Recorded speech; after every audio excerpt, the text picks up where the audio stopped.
24 Days of Wonder. 24 stories from my 19 years at Santaland on 34th Street. Story number 4. The Little Mermaid. When Operation Happy Children rolled around my second year, I knew that I likely couldn't depend on an angel of a little girl visiting and providing the same type of salvation as the first year. So the elves and I created a system to ensure the kids' time with Santa would be a little bit more special.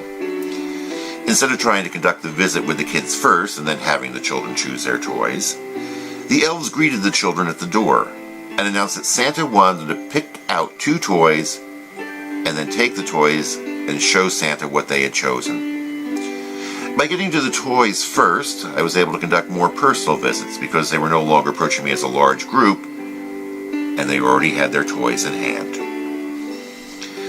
Aside from my 2 elves, there were 3 or 4 people assisting in the house from the service organization sponsors. These people would point out toys to the children who seemed to be struggling with indecision, help the kids put the toys in their shopping bags, and assist in ushering them out of the house at the conclusion of the visit. Midway through the morning, a boy came in with one of the groups and without any hesitation ran up to a big red race car and grabbed it as his first gift. However, the second gift seemed to require considerably more thought. He pored over every inch of the room in consideration of gift number 2. Well, I figured it was because, like most kids, he wanted to make sure he got something that he really, really liked. After one complete circuit of the room, he came back to a stack of Little Mermaid paint-your-own statues that were to one side of my seat. He picked one up. His decision seemed to be made. Then one of the service organization people swooped in and pulled the box out of the boy's hands. "That's a girl's toy," the man said. "Let's look at the boy's toys over here." And he took the boy's hand and led him to the opposite corner of the house before I could say anything. Now, I've never been one for gender-specific toys anyway.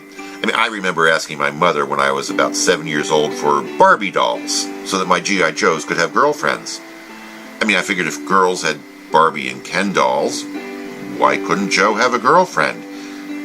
My mother had been horrified, but then she wouldn't even get me the female dolls from the Johnny West play set because she thought it was kind of strange, even though I told her that boys were supposed to play with those.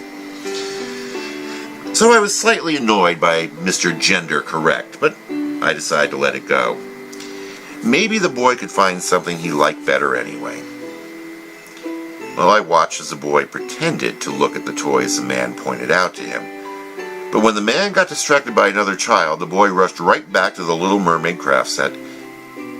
He had no sooner grabbed it than the man rushed back and seized it from him. "I told you," he said. "That's a girl's toy." This time he yanked the boy over to the corner that had the sports equipment.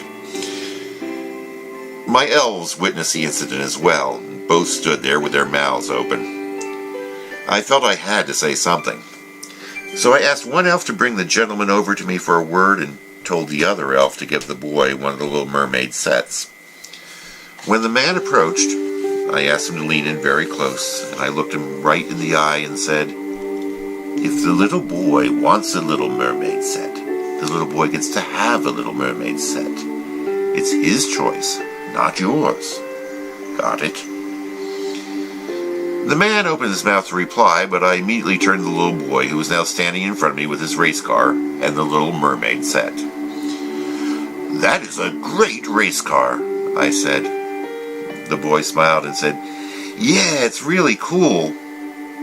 I glanced at the service organization man as I then said, "And I guess you must really like the Little Mermaid." The boy answered, "Nah, but my sister really does, and I wanted to get her something because she had to stay home today.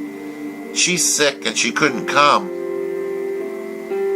My elves and I all shot Mr. Gender Correct a look. He turned red, excused himself from the room, saying that he would be right back, but we never saw him again. The little boy left the house with another volunteer, waving the race car in front of him with one hand, making vroom, vroom noises. and holding the shopping bag with his sister's gift in it in the other hand.